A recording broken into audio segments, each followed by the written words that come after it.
So magandang umaga po sa ating lahat. Magandang umaga sa lahat ng nandito po sa ating church at doon po sa mga nanonood online. Sa mga hindi po nakakakilala sa akin, ako po si Brother Paul Eguia. I am an member of the preaching committee and I'm also an intern pastor dito po sa Win Alabang. So last week, galing po tayo sa isang series break, no? And bukas, anong meron bukas? Baptism, no? So bukas magkita-kita po tayo. Bukas ay Independence Day. Baptism din po, no, sa mga people na nandito, and ako I would like to encourage everyone sa mga members ng D groups and sa mga people na wala pa pong member ng D group and interested to really have a declaration of lordship kay Christ at magkaroon sila ng symbolic and public declaration noon. Tomorrow po is nandito po tayong lahat. Ako po pupunta rin po ako dito for our baptism. No, yung water baptism at yung baptism natin of the Holy Spirit. And last week, yung po ang diniscuss natin, yung importance po nun. Again, it's not a basis of salvation, no? Sa mga first time po nandito, hindi po yan salvation, basis ng salvation, but it is a declaration.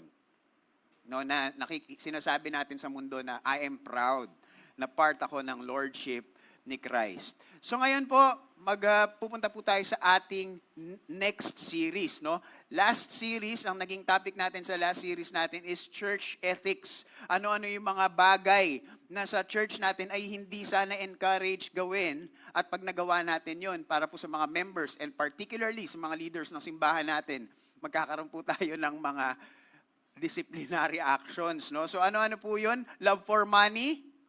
Ano pa? Sexual immorality, improper public behavior, and division, no? Causing ng division through gossip. Ngayon po, syempre, idediretso na po natin yan. Mas papalalimin natin yan. At ang magiging series po natin for this coming weeks ay we'll be prioritizing yung unity naman inside the church, no? So, nag-usap-usap kami, no, ng marketing team. Yan, so sabi namin, ano ba ang magiging series title natin? About saan ba yan? About church unity. So, ang title po ng ating series ay Church Unity. Okay ba yan? Ayan, para hindi na natin talaga makalimutan, no? Church Unity. Ayan. So, good morning po sa ating lahat, no? Ito po yung topic number 1 ng ating Church Unity. Ang magiging focus po nito is, ang goal natin, no, as a church is magkaroon tayo ng unity despite our diversity. Maraming mga reasons kung bakit hindi tayo magiging united as people, as members of our church. Marami tayong mga possible circumstances. And for the coming weeks, no, yun po yung mga pag-uusapan natin on how we can go about those things. Pero ngayon po, ito po ang ating unang topic. So, last year, sino po naka-attend, no, at naka-graduate ng OIA natin? Ayan, marami-rami, no? Last year po, meron po tayong ginawa. Nag-start po yan ng August 3, 2022. Nagkaroon po tayo ng tinatawag nating Inductive Bible Study Training. It went for 3 months, no? And after 3 months po, nagkaroon po tayo, I believe, approximately 20 graduates from our church. So, ibig po nun sabihin, tinuturuan lang po tayo ng proper interpretation and proper application. Because we believe, no, isa po sa mga in-enforce natin dito sa ating training is that if you have accurate interpretation, it will bring about accurate application. Isa sa mga problem po ng mga churches kung bakit hindi din makasunod ng tama is because mali din po yung pag-i-interpret. No, marami po tayong mga ganyan, 'di ba? Sa Jeremiah 29:11, yan yung mga madalas ma-misquote, no? Philippians 4:13, 'di ba? Ayan. So, meron pong nagtanong sa akin, no, in class. So, ang tanong is, if wrong text po ba, ibig sabihin meron pong ginamit na verse sa Bible, no? Tapos hindi yun yung principle nun. Pero I think God's principle naman siya. Mag-work po ba yun? Kunyari, wrong context. Meron siyang ginamit na verse, tapos hindi para dapat yun dun. Mag-work ba yung pinipreach nating tamang principle? Ano sa tingin ninyo? Ha? Okay, magbibigay po ako ng isang example. Isa po sa mga madalas na ma-misquote is Jeremiah 29:11. For I know the plans I have for you, says the Lord. Hallelujah, God. Yayaman ako. Praise God. This is for me. Okay. For I know the plans I have for you, says the Lord. Plans to prosper you. Amen, God. Woo! Diba? To give you hope and a future para sa akin. I claim it in the name of Jesus. Pero pag pumunta po tayo sa verse 10, makikita natin, hindi pala para sa atin. Para kanino pala?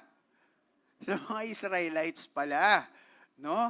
So, minsan nakakabasa po tayo ng text message, tapos lalo na pag meron tayong makitang text message sa isang cellphone na hindi natin pagmamayari at nakalagay doon, nanalo ka ng 500,000 cash. Matutuwa po ba tayo?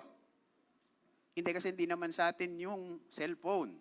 Hindi natin alam kung nakuha na ba niya, di ba? So ganun po dito, no? Ang tanong, di ba? Ang tanong, magwo-work pa rin po ba yung principle? Tanong ko po sa inyo, di ba? Kasi sa Jeremiah 29:11, ang context po nun is para sa people of Israel na ibabalik niya, di ba? After ninyong mawala, exile, di ba?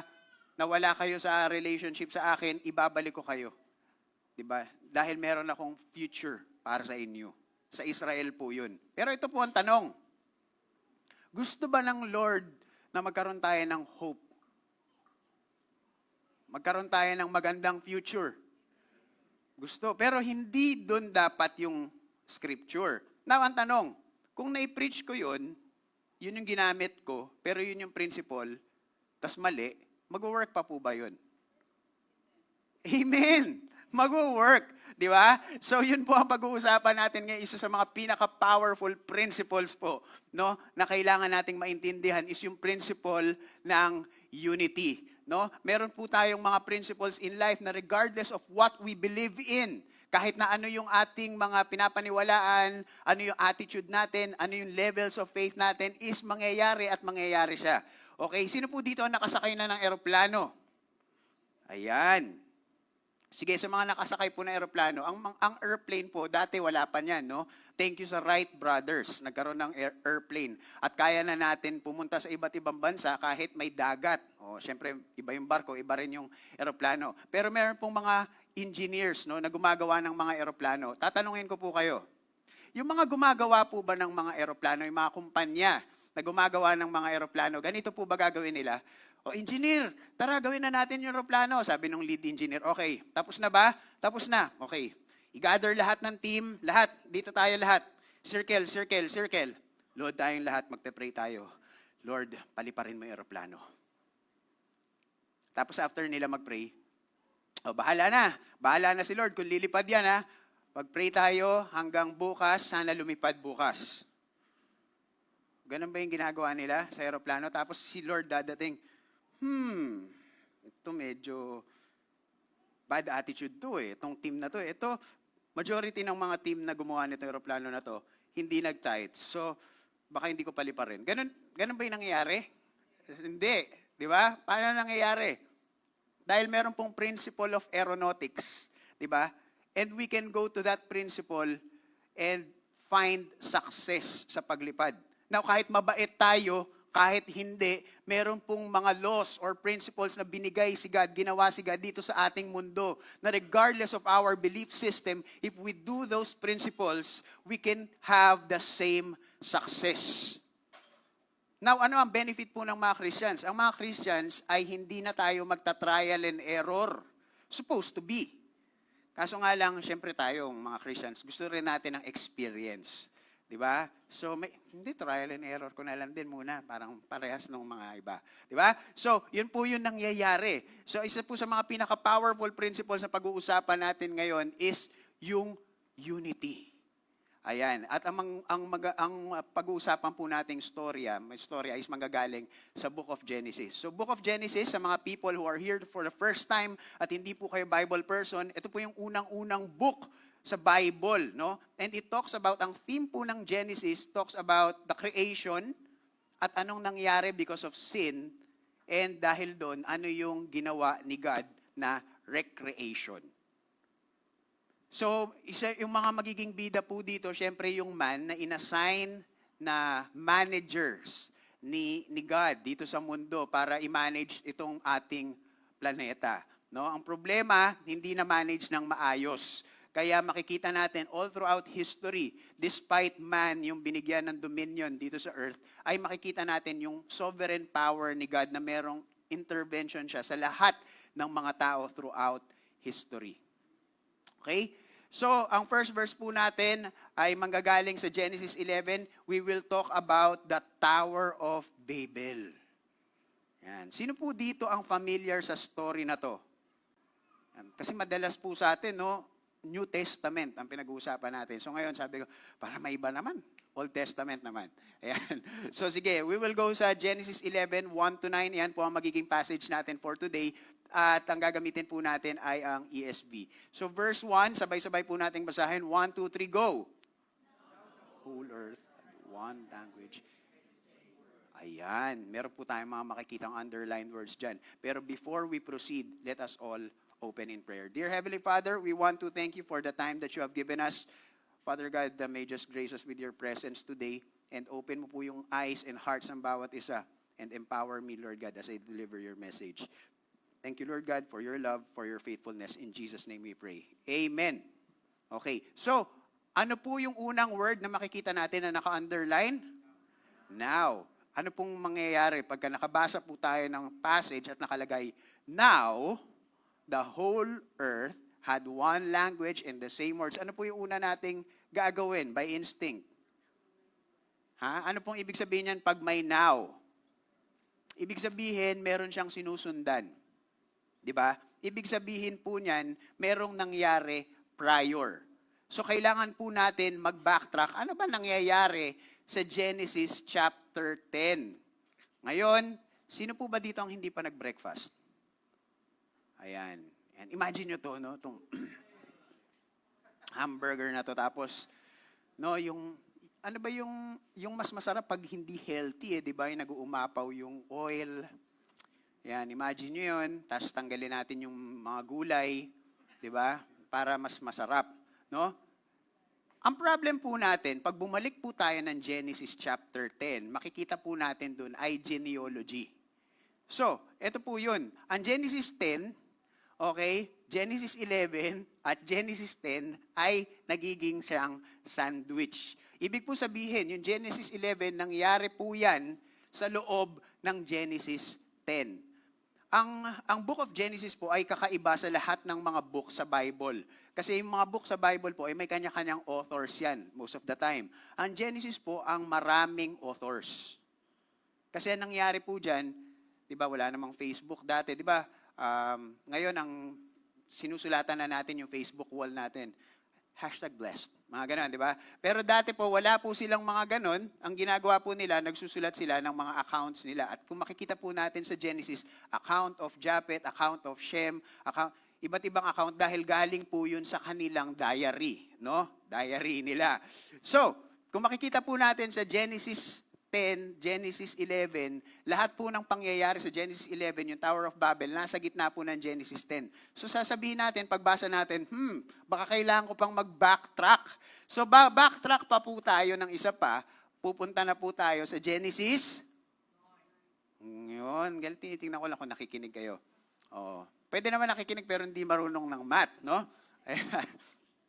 Okay, so Genesis 9, ayan na. Ito na po yung pinark na ni Noah yung ark niya, no? Pa-reverse.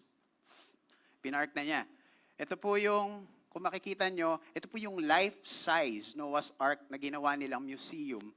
Hindi yan yung talagang ark, no? Pero gumawa sila based doon sa measurements.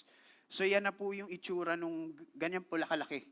So meron silang museum na ng Noah's Ark in the United States, no? Alam niyo kung anong tawag po doon sa museum na yun? Noah's Ark. Hindi, Noah's Park. Hindi, joke lang. Hindi po yun. Okay, anyway, so ito po yung ark, no? So sabi dyan, babasahin ko po yung mga walang underline, tapos babasahin niyo po yung may underline. Okay ba yan? Sige. So Genesis chapter 9, verse 7, sabi dyan, and you be fruitful and multiply. Okay. Kilala niyo po ba kung sino yung nagsasalita dyan? Si God. Okay, si God yan. Kausap niya si Noah. Munti ko na sabihin Moses. No? Noah. Kausap niya si Noah. Sabi diyan, and you, sabi niya, be fruitful and multiply, increase greatly on the earth and multiply in it. Magpakarami kayo. Diba? Yan yung command. Magpakarami kayo. Fill the earth. Subdue it. No? And multiply. Umikot kayo. Mag-travel kayo. So every time magta-travel po tayo, ginagawa natin yung will ni God. Hindi. Okay, so yan yung first na sinabi ni God, no? And kung makikita natin, verse 11, sinabi diyan, I establish my covenant with you. Next, basahin po natin mga naka-underline. Go.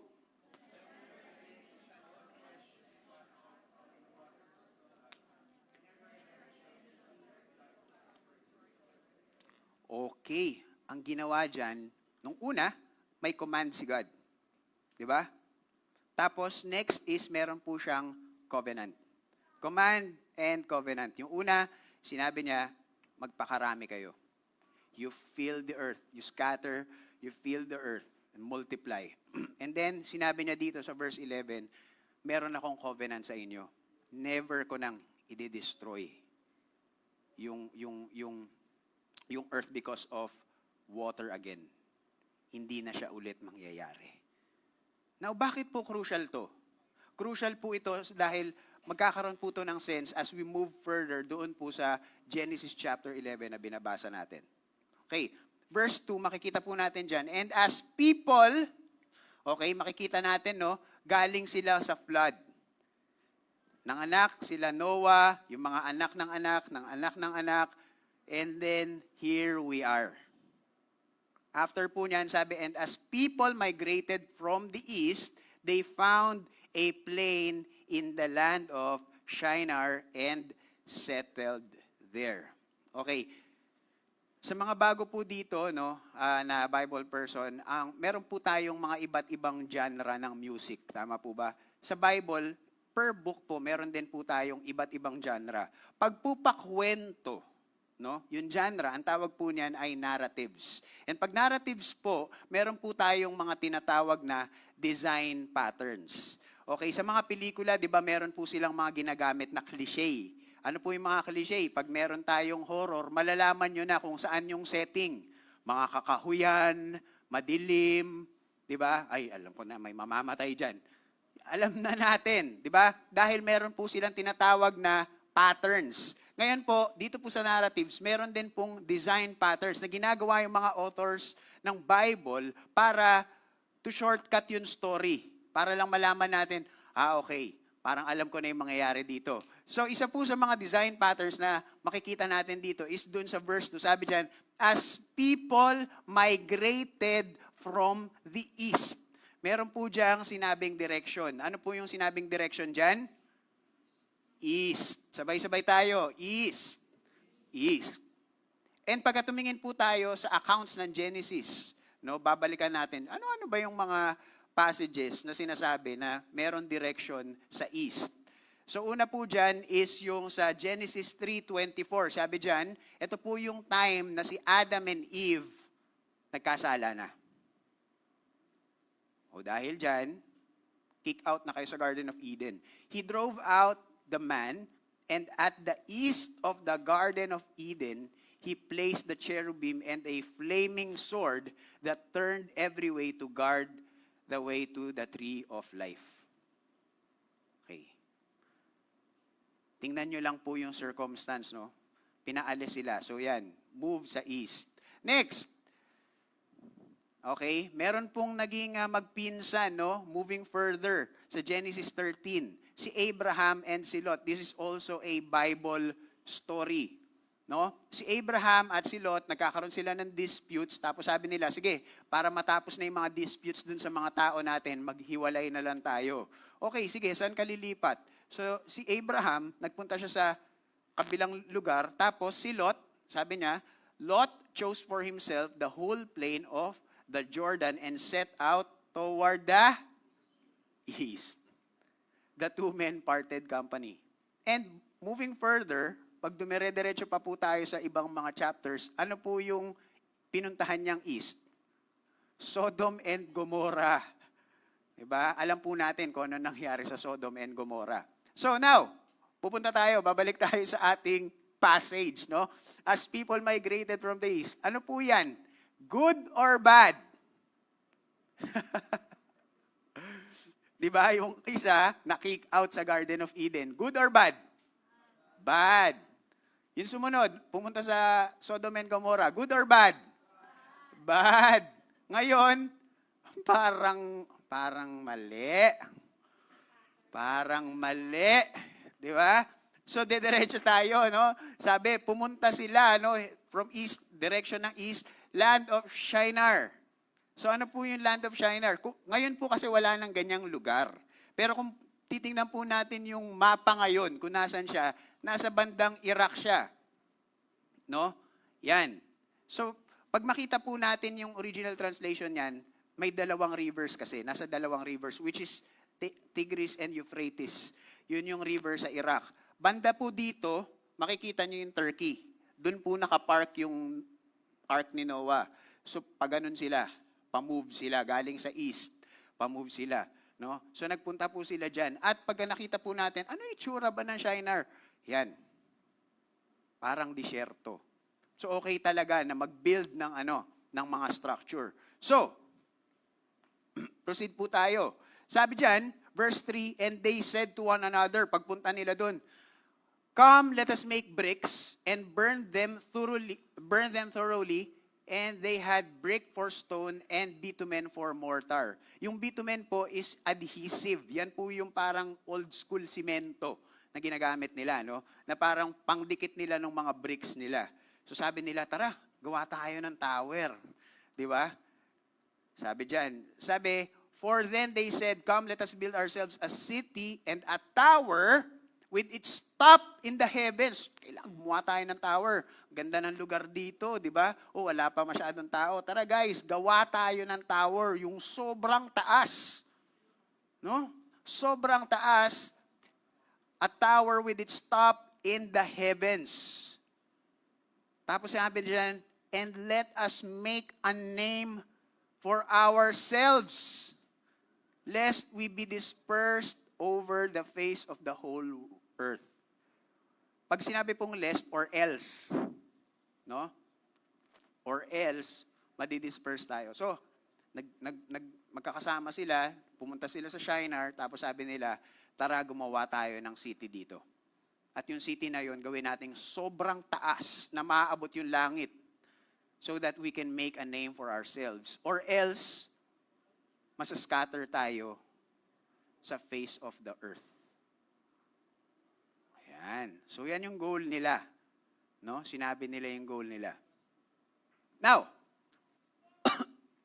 yan po yung creation of Tower of Babel. Sabi ko, nung una ko po itong nabasa, sabi ko, gano'n kaya yung kataas?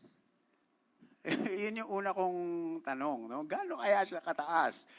Ano kaya sa tingin natin? Gano'n kaya kataas? Meron po akong mga resources. No? Because the Bible doesn't say kung gano'n siya kataas.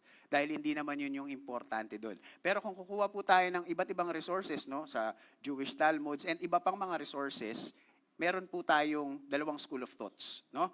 Yung una, trivia number 1, ang height daw ng Tower of Babel according sa Book of Jubilees. Ang Book of Jubilees ay, ito po ay, di ba sa Bible po natin, merong mga specific books na included sa canon. Meron pong mga ibang Bible, particularly yung mga Ethiopian Jews, meron po silang sariling version nila ng Bible. At sa Bible nila, included po itong Book of Jubilees. So sa Book of Jubilees, meron sinasabi kung gaano kataas yung tower. Ang sinasabi dyan, yan. Makikita nyo, sobrang taas yan. Alam nyo, nagulat ako kung gaano kataas. No? So, according sa Book of Jubilees, ang taas po niyan ay 2,484 meters. Sabi ng iba, oh, wow, gaano kataas yun? So, meron po tayong comparison. No? Ito, ang Burj Khalifa. Sino na po nakapunta doon sa Dubai? Sobrang taas niyan. Ano po yung nakalagay dyan? 828 meters. So, i-times 2 mo, kulang pa. Di ba? So, tapos ito yung Kingdom Tower sa Jeddah, 1,000 meters. Sabi ko, wow! Tapos makikita po natin, nang liliit yung Eiffel Tower. Ito. So pag sinama po natin yung Tower of Babel dyan at sinama natin yung height niya, yan ang pinakamataas. Sabi ko, wow! Ganong kataas. Nung una sabi ko, posible ba yun? Pero naalala ko, ano po ba tayong mga ginagawa natin ngayon? Di ba, tayo po ngayon, kunyari, nagbabasa tayo ng Bible, pero every 2 minutes, titigil po tayo. Bakit? Titingnan natin yung notification ng Facebook. Nilike na niya. Okay. Di ba? Wala tayong natatapos. Di ba? Kasi bawat maya't maya, ay, nagla-like tayo. Etong mga to, di ba? Itong mga ancient people, wala silang ginagawa. No? Kunyari, naboboring na sila. Ano, tower? Ha? Gawa tayong tore? Ganon, di ba? So parang wala silang ibang ginagawa. So sabi ko, sobrang taas nun. Sobrang taas nun. No? So meron po tayong school of thought number 2. No? Ang height, according sa historia na si Herodotus. So, ang sabi naman niya, ang height daw ng Tower of Babel is 300 feet. So, ito po yun, medyo ganito. So, ito sabi ko, ito baka medyo kaya ko pang ma-imagine. Diba? Sabi ko, taas, pag sobrang taas, hindi ko alam kung hinahapo na ba sila na hininga ron sa tindi na ng altitude dun. Tapos magsaslide sila, pababa, nabibingi pa sila, di ba? So, ito sabi ko, baka mas kaya ko pa tong paniwalaan. So, kung titingnan po natin yung mga iba pang man-made structures, mga nasa ganyan, yung height ng Tower of Babel. No? So, yan po yung trivia number 2. Trivia number 3, no? Yan po ay, yung Tower of Babel po, ang naging origin ng Babylon. Makikita niyo po, ito po yung City of Babylon. Meron kayong nakikita dong mataas. No? So, ano ba yan?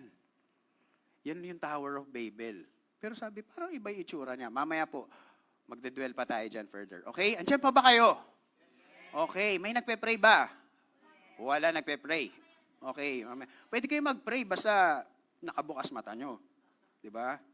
Okay. So, sabi dito, sabi sa verse 5, and the Lord came down to see the city and the tower which the children of man had built. No, nakakatawa lang po, no? Kasi maraming mga tao, maraming mga people na ginagamit na argument itong verse 5 para sabihin si God daw ay hindi omniscient. No? Hindi all-knowing si God. Bakit? Kasi sabi niya, kailangan pa niyang bumaba para tingnan. Diba? So hindi daw siya omniscient. Pero mali pong interpretation yun kasi this is a narrative. So mali pong interpretation pag gumagawa tayo ng mga doctrine about a narrative. So sabi dyan, verse 6, and the Lord said, behold, yan, ganda na sinabi dito, behold, they are one people, and they have all one language. And this is only the beginning of what they will do. Basahin po natin yung kasunod.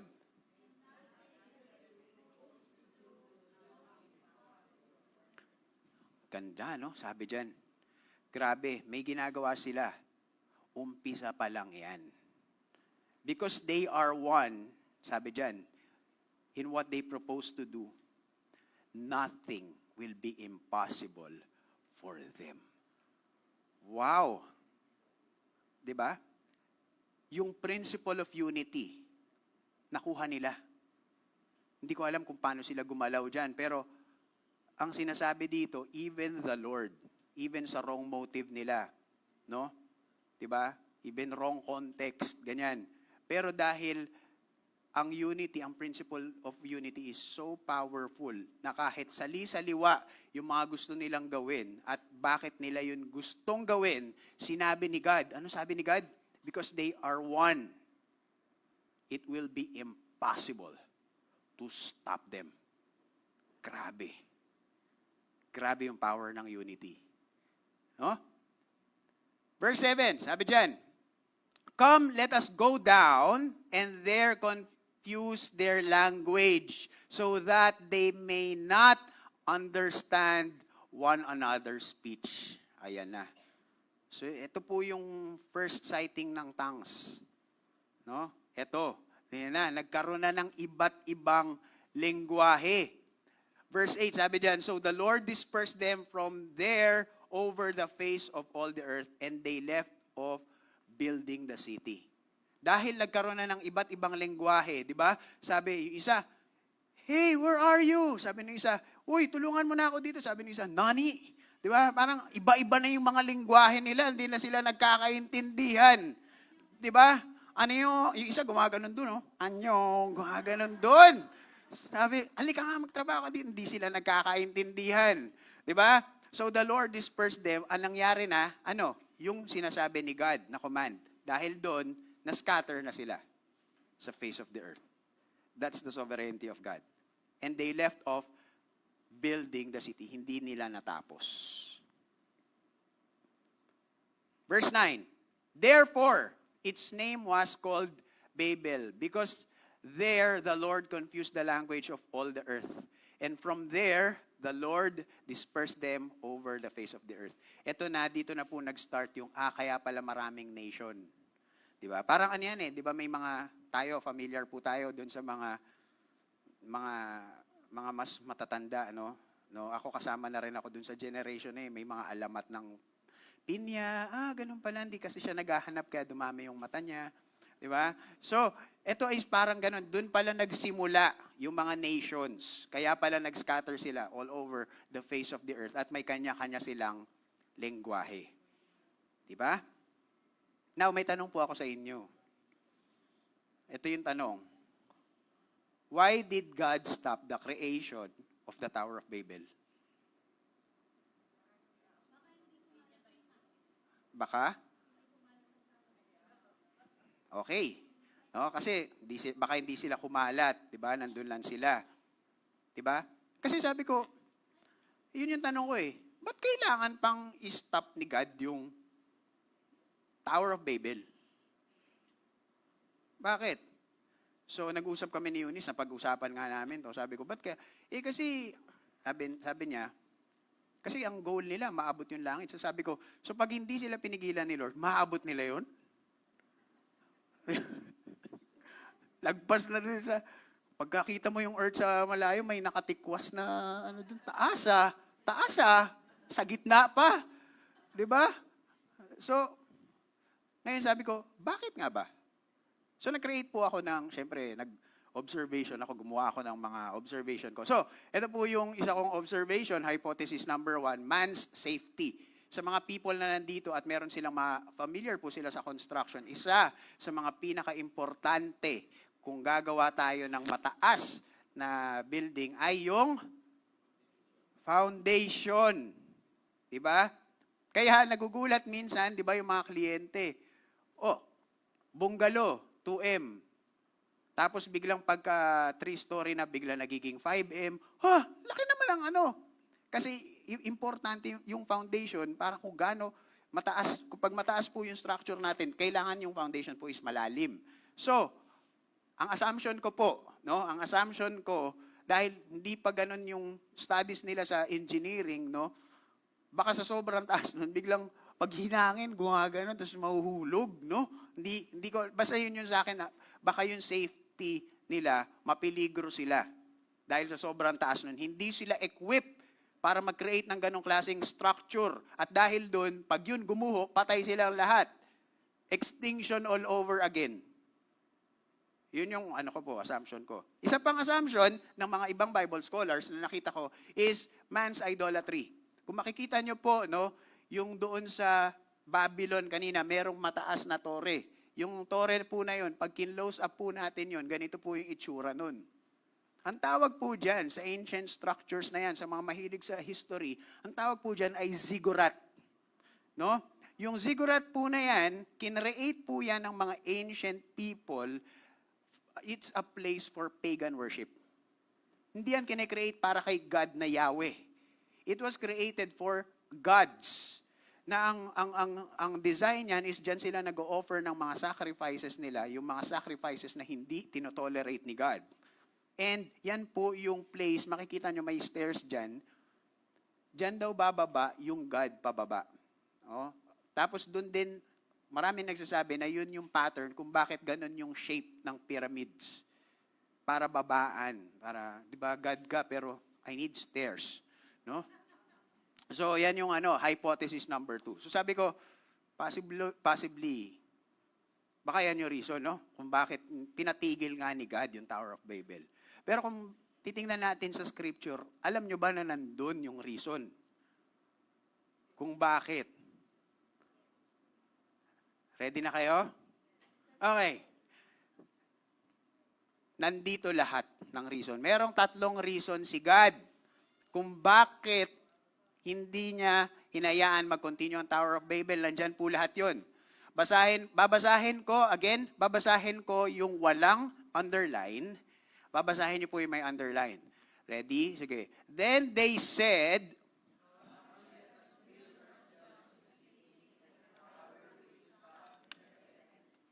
and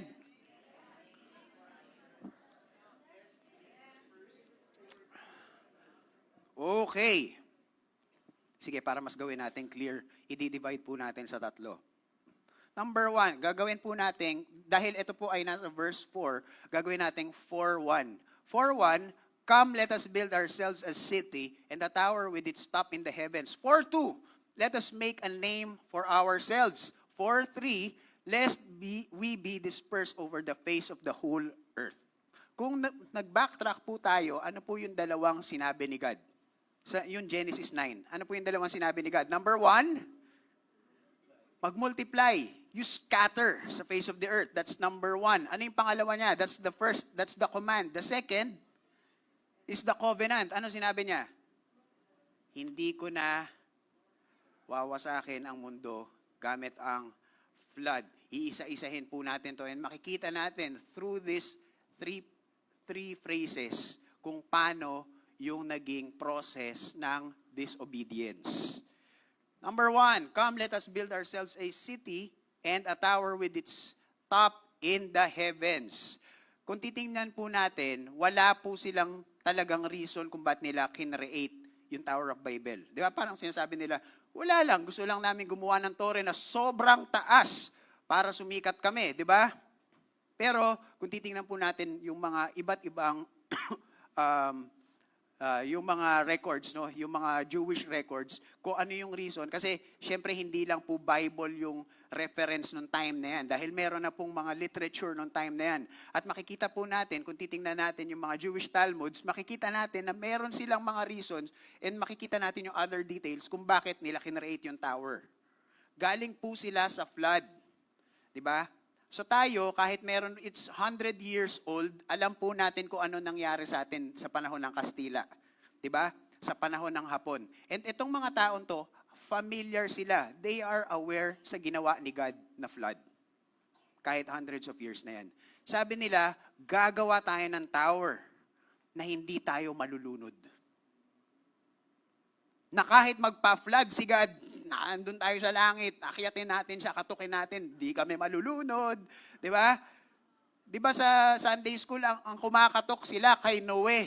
Hindi, kay God tayo kakatok. Di ba? So, makikita po natin dyan, yan po yung first reason. At makikita po natin, that is man's doubt in God's promises. Sinabi na ni Lord hindi na kayo bakit ka magpe-prepare ng isang problema na sinabi na ni Lord na hindi mangyayari. Next, let us make a name for ourselves.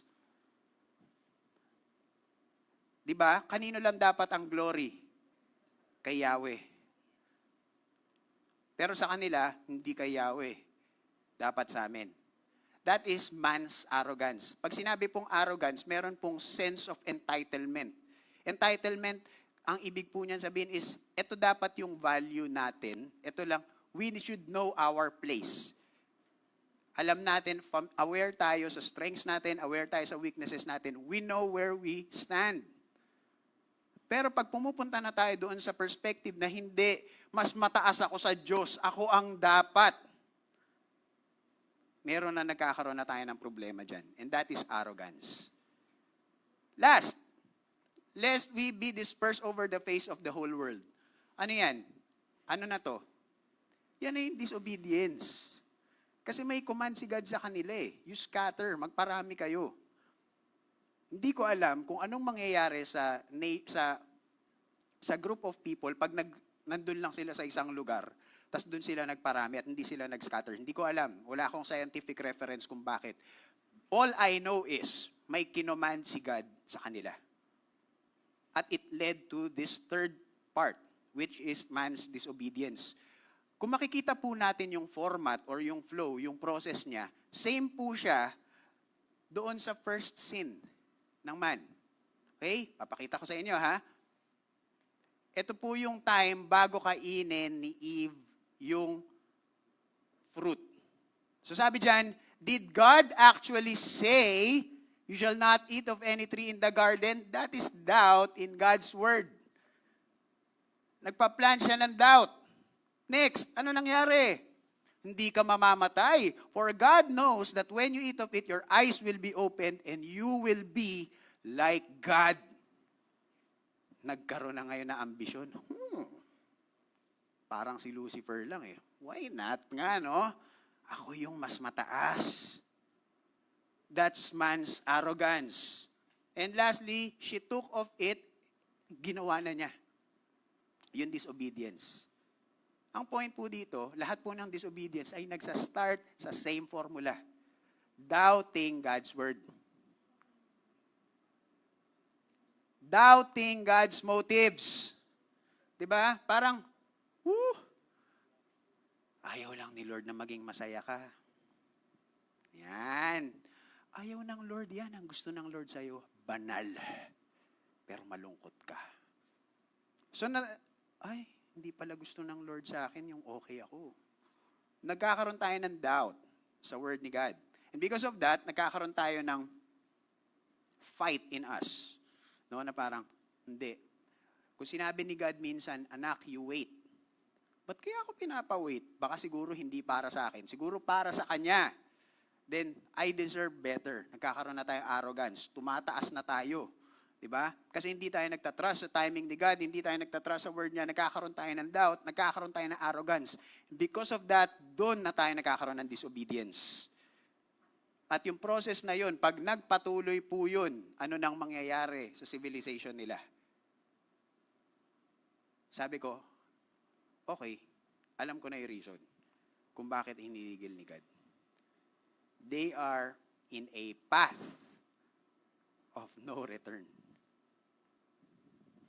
Diba? So, pero, nakita natin, shucks, yun pala yung cycle nila, yun pala yung nagiging process nila. Despite that, ano nangyari? Ito yung sinabi pa rin ni God sa kanila. Despite of their fallen motives, despite of their arrogance, despite of their intent to disobey, because they are united, no one's going to stop them. Ibig sabihin po,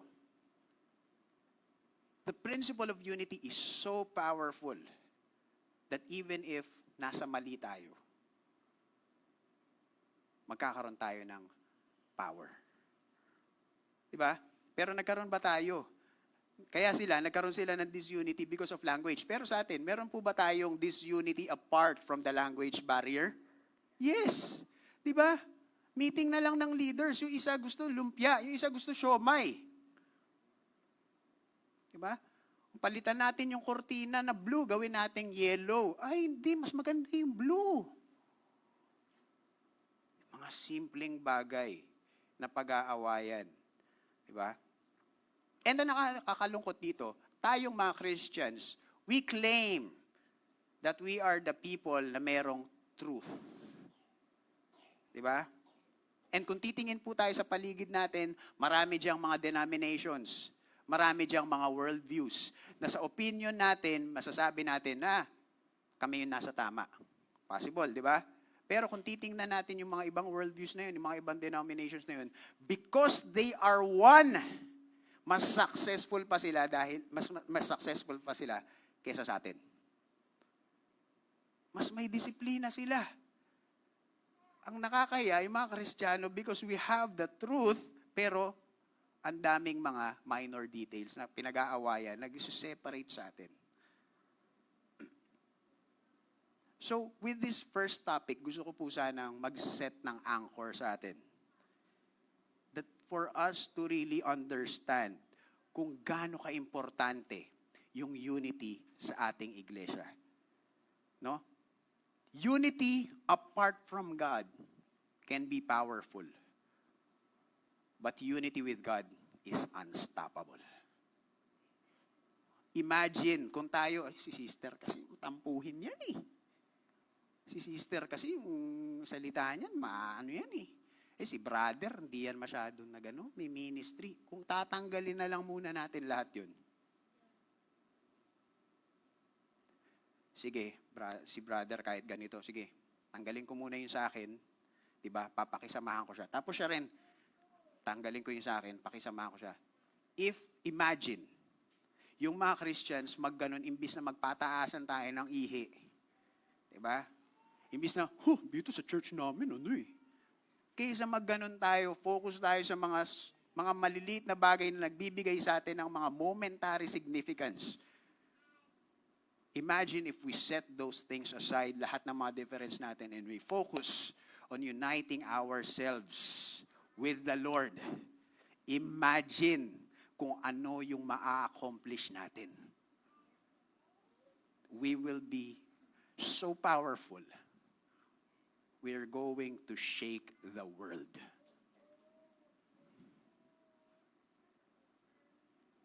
Marami po tayong mga magiging reasons kung bakit tayo hindi magkakaroon ng unity inside our church, inside our church's organization.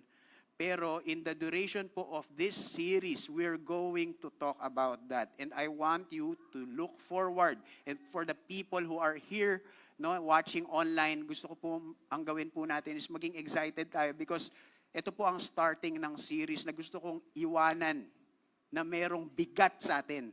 At pupunta tayo sa mga next nating topics, knowing na malalaman natin na merong mga reasons kung bakit hindi yun mangyayari.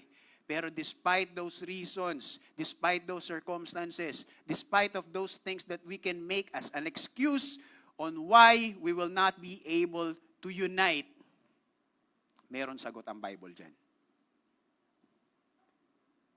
Because again, if we are in the truth, and we are united, and we are with the Lord, we will be unstoppable. Let us pray. Dear Heavenly Father, we want to thank you for the time that you have given us.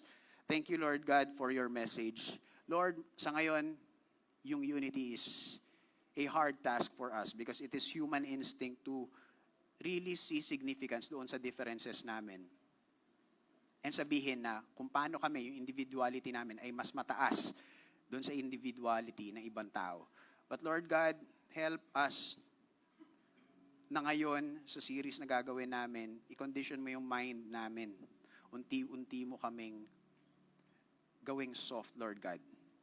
Help us, help our minds, help our hearts, yung mga bagay na kailangan naming i-let go sa attitudes namin, sa pride namin, sa frustrations namin, sa hurts namin. Lord, may you just help us. So that ang magiging goal namin is hindi na yung mas maging significant kami over our brother or over our sister or over other churches or other denominations. But ang magiging goal namin is with you, with our brothers and sisters, we will unify to reach the whole world for you. So Father, we thank you for this word. Father, ikaw po ang magbigay sa amin ng capacity to do it with your Holy Spirit. In Jesus' name we pray. Amen.